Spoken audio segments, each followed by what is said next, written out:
ავტოსატრანსპორტო საშუალებების რაოდენობის ზრდა საგზაო სატრანსპორტო შემთხვევების რისკს ზრდის. ამ რისკის შესამცირებლად უკვე დიდი ხანია სადაზღვევო ინდუსტრია და მთავრობა ავტომფლობელთა სამოქალაქო პასუხისმგებლობის სავალდებულო დაზღვევის სისტემის დანერგვაზე საუბრობს. კანონშემოქმედებითი საქმიანობის მოკლევადიანი გეგმის ჩამონათვალში კი უკვე გამოჩნდა ინიციატივა. დოკუმენტში ნათქვამია, რომ სავალდებულო დაზღვევა მიმართული იქნება ავარიების შედეგად გამოწვეული სოციალური პრობლემების მოგვარებისკენ და საგზაო სატრანსპორტო შემთხვევების შედეგად დაზარალებული პირი სათანადო კომპენსაციას კანონით განსაზღვრულ ფარგლებში მიიღებს, მაშინაც კი, როდესაც საგზაო სატრანსპორტო შემთხვევა გამოწვეულია დაუზღვეველი და დაუდგენელი ავტოსატრანსპორტო საშუალებით. რამდენად მნიშვნელოვანია დაზღვევის ამ სისტემის ჩამოყალიბება, რა გავლენა იქნება ამას მძღოლებზე, სადაზღვევო ბაზარზე და ზოგადად ეკონომიკაზე, რამდენად გაიზრდება ტარიფები და რა გარანტიები ექნებათ მოქალაქეებს, რა მოლოდინები აქვს ბიზნესს და მთლიანობაში როგორ ვითარდება სადაზღვევო ინდუსტრია, სტუმართან არდის გენერალურ დირექტორთან მიხეილ ჯაფარიძესთან ერთად ვისაუბრებთ. მოგესალმებით, ბატონო მიხეილ, ძალიან დიდი მადლობა თქვენი დროისთვის და სტუმრობისთვის. რეალურად, როგორც უკვე აღნიშნეთ, ავტომფლობელთა მესამე პირის დაზღვევაზე არაერთი წელია საუბრობს სექტორი და მის საჭიროებაზე. ახლა უკვე რეალური კონტურები გამოიკვეთა იმისათვის, რომ ეს რეფორმა მოკლევადებში შევიდეს ძალაში. პირველ რიგში მინდა გთხოვოთ ჩვენი მოქალაქეებისთვის კიდევ ერთხელ განმარტოთ, რა არის ამ რეფორმის არსი, რა არის მიზანი და საჭიროება რამდენად დგას იმისათვის გთხოვთ ამ განმარტებებს, რომ ეს გარკვეული ფინანსური წნეხია ხომასეა და რომ დავინახოთ კარგად არა ვალდებულებად, არამედ აუცილებელ და გარდაუვალ საჭიროებად. შევეცდები, მოგესალმებით პირველ რიგში მივესალმებით თქვენს მსმენელს. ეს ინიციატივა ზოგადად ძალიან დიდი ხანია, ასე ვთქვათ, მუსირებს, რომ ასე ვთქვათ, პროექტი გასაშვებია.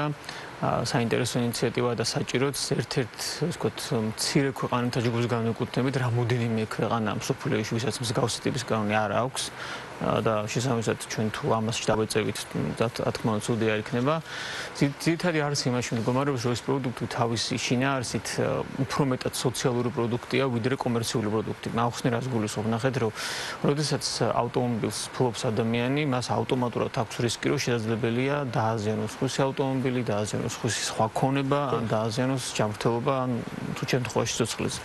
ამ შემთხვევაში, რადგან ავტომობილი მაღალი რისკის ჯგუფის ქონებაა, ხო, ავტომატურად ჩდება იმის საჭიროება, რომ გარკვეული ტიპის, ასე ვთქვათ,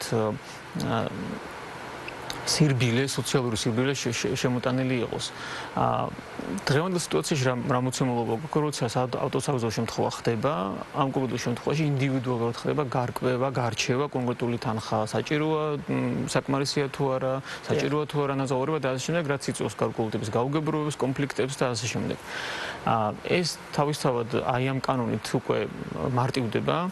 იქიდან გამომდინარე, რომ უკვე ყველა, ვთქვათ, მძღოლმა იცის, რომ მას ყავს საზღვაო კომპანია და მეორე მხარეს ყავს საზღვაო კომპანია და უკვე საზღვაო კომპანიები არკვევენ კონკრეტულ ზარალს, ანაზღაურების დეტალებს და ასე შემდეგ და მთელი რიგი თავის ტკივილი, ესე ვთქვათ, მოცილებულია, ასე ვთქვათ, მძღოლიდან. და გარდა ამისა, მძღოლი თვითონაც მშვიდად გრძნობს თავს, იმიტომ რომ იცის, რომ პოტენციურად ის საფრთხე-შემცველ, ასე ვთქვათ, საფრთხე-შემცველია, ის ატარებს ავტომობილს და ძალიან ბევრი, ასე ვთქვათ, ფიქრის ნაცვლად რა მოხდება იმ შემთხვევაში თუ ეს უკვე საზღვაო კომპანიის დასაორგანიზებელი ხდება. ამიტომ ძალიან დიდი სოციალური ეფექტი აქვს, მაგალითს მოგიყვანთ.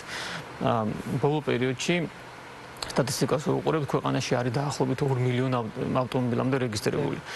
ზუსტად არ ვიცით, რამდენი ამ 2 მილიონიდან გამართული და ფუნქციონირებადი და რამდენი დადის ზუსტად, მაგრამ ნებისმიერ დაშვებითაც რო ავიღოთ, მილიონი ნახევარი ავტომობილი რო ავიღოთ, რომ დადის დღეს ქვეყანაში, ამ სტატისტიკით დაახლოებით 150-დან 200,000 ავტომობილ 200,000 ოჯახამდე, ვინც ავტომობილი ყავს, კომპენსაციას მიიღებს. ჩვენ წინასწარ ვიცით, რამდენი დაახლოებით, რამდენი იქნება სიხშირე ავტომობილების ხდომილებად და რამდენ ოჯახთან მოგვიწევს ანაზღაურების გაცემა.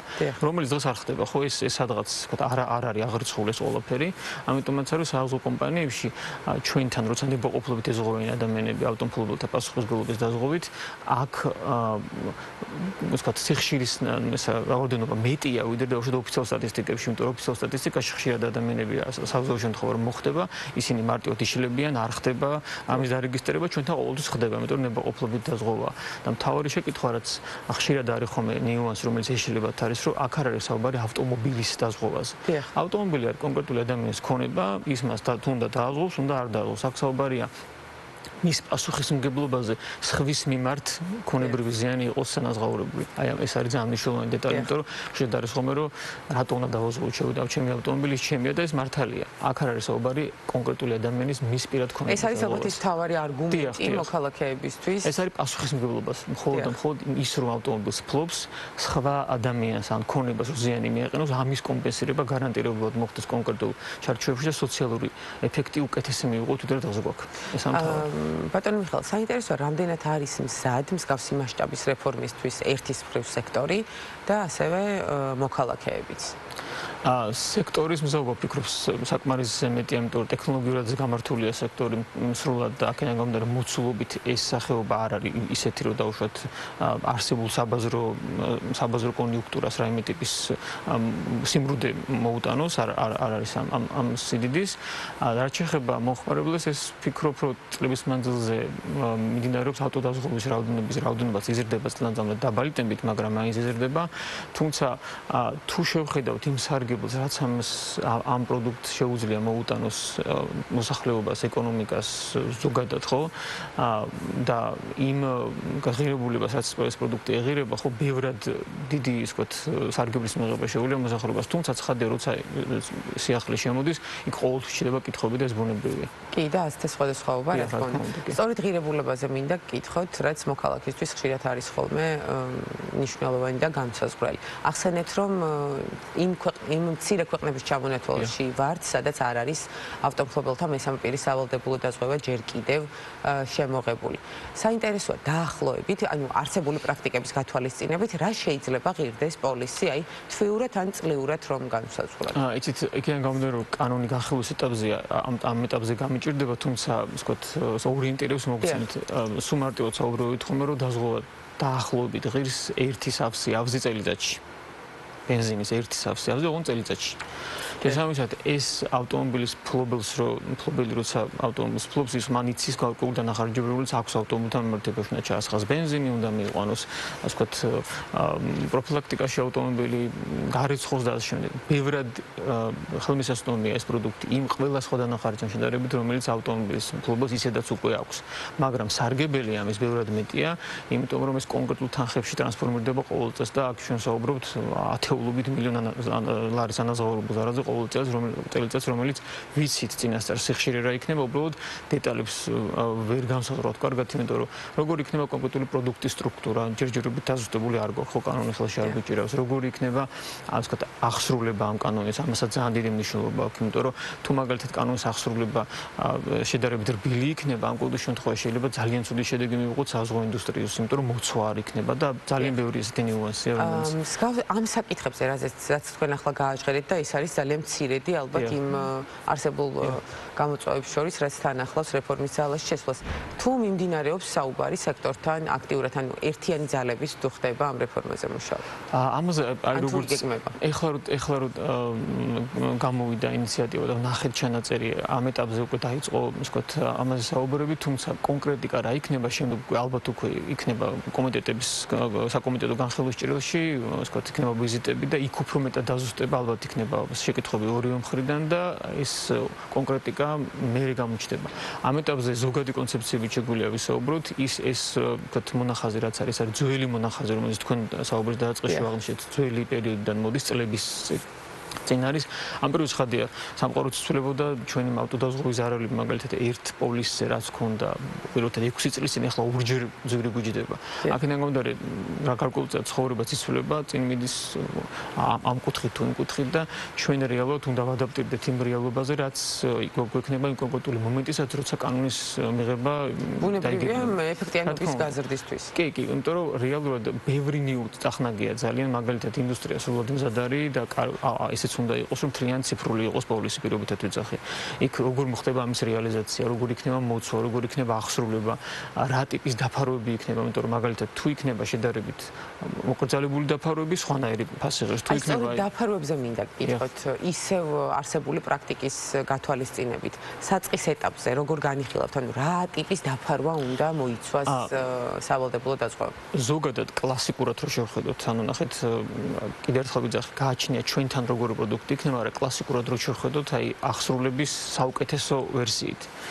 ეს არის სრული მოცვა, ავტომობილების მაქსიმალურად სრული მოცვა, მოდით ესე დავაზუსტებდი და ამ კონკრეტულ შემთხვევაში თქვენ რაც ახსენეთ, ხო თავიდან, რომელიც იყო დაუდგენელი, დაუზღვეველი, განზრახიც კი, ყველაფერი უნდა ფინანსდებოდეს, იმიტომ რომ მესამე მხარეს ზიანი რისგან მიადგა, მესამე მხარე არ უნდა ნერულობდეს იმაზე, იმ კონკრეტულ მძღოლს რო ავტოსაგზაო შემთხვევა მოვიდა, შემთხვევით ხო არ შედიოდა ისეთ შემთხვევებში, რომ არ ეკუთვნა, იმიტომ რომ ეს მესამე მხარეა. მაგრამ ამისათვის ამას თავისი ფასი აქვს და თავისი ახსრულების მექანიზმი ჭირდება. მეორე კუთხით, თუ გვინდა შედარებით სხვა სტრუქტურა, იმაზე უკვე სხვა სტრუქტურაზე სხვა ფასზე უნდა ვილაპარაკოთ. ამიტომ ყველაფერი ერთმანეთთან კავშირშია, გადაბმულია და იქიდან გამომდინარე რაღაცნაირად უხერხული, ვთქვათ, დეფინიცია არ გამომივიდეს და დავილოდებით ალბათ ყველა შემდგომი ხერხულობა არ შეიქმნას, რა იქნება კონკრეტული ჩარჩო კანონისა, მისი ახსრულება და შემდეგი პირობებიც. ასე ფასი და ასე შემდეგ. კი ბატონო, მინდა გკითხოთ, აი კიდევ ერთხელ მოვახდინოთ იდენტიფიცირება იმ თავარი რისკების, რაც შეიძლება დადგეს დღის წესრიგში და აქვე გკითხავთ 2025 წელს, მიუხედავად იმისა, რომ ტემპი სექტორის შენელდა, საშუალოდ 12%-იან ზრდას ელის სექტორი. მე მინდა გკითხოთ 2026 წელს, თუ ეს კანონპროექტი იქცა კანონად და შევიდა ძალაში, სექტორის ზრდის რა მაჩვენებელს განიხილავთ?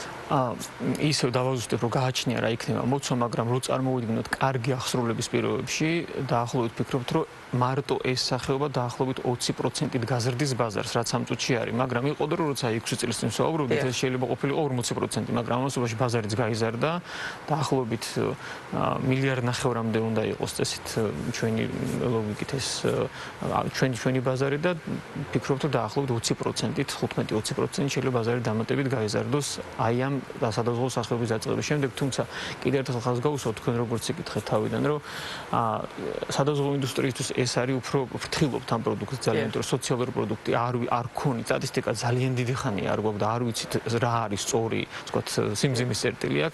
სადაზღვევო ინდუსტრიას ეს რატომაც, ვთქვათ, მათთვის ჩვენთვის მნიშვნელოვანი არის შემდეგი, რომ დაზღვევის პოპულარიზაციას ხელს შეუწყოს, რომ ადამიანებმა მე თვითონ თავისი სურვილი თუ ჩათვლიან, რომ თავისი სახლი აქვს დაზღვევი, თავისი ავტომობილი აქვს დაზღვევი, ნებისმიერი სხვა ტიპის პროდუქტი აქვს საყიდელი, ამის ცნობადობას შეუწყობს ხელს, თორე თვითონ ამ პროდუქტზე საზღვაო კომპანიას შედარებით ნაკლებად ფიქრობს კომერციული ინტერესზე, უფრო ფიქრობს იმას, რომ იქნება გვერდითი ეფექტი ყველა ქვეყანაში ესე იყო.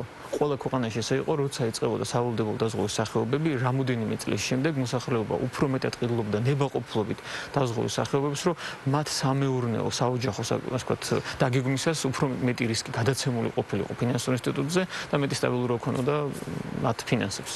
კი ბატონო, ალბათ უფრო მარტივია გადაწყვეტილების მიღება, როდესაც საკუთარ თავზე გამოცდის სიკეთეებს აი ზუსტად ამ პროდუქტის.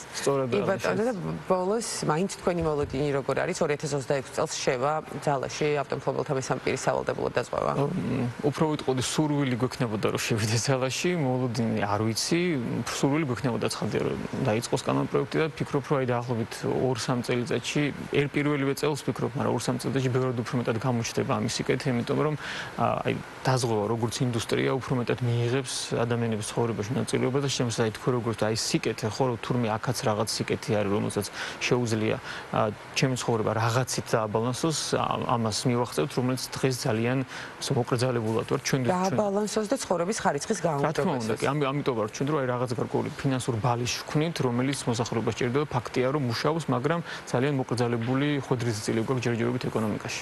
კი ბატონო, იმედია ცნობიერება ჩვენი მოქალაქეების გაიზრდება იმ დონეზე, რომ უკვე სექტორის ზრდაზე ვისაუბრებთ არა 11-12%-ში, არამედ 50 და ზემოთ. დაგემშვიდობები, ძალიან დიდი მადლობა სტუმრობისთვის, ძალიან მნიშვნელოვანი და მართლაც სოციალურად საინტერესო თემა, საინტერესო საუბრისთვის მადლობა, გისურვებთ წარმატებას. მიხეილ ჯაფარიძე არტის გენერალური დირექტორი იყო ჩვენი სტუმარი და ვსაუბრობდით ავტომობილთა მესამე პირის სავალდებულო დაზღვევაზე.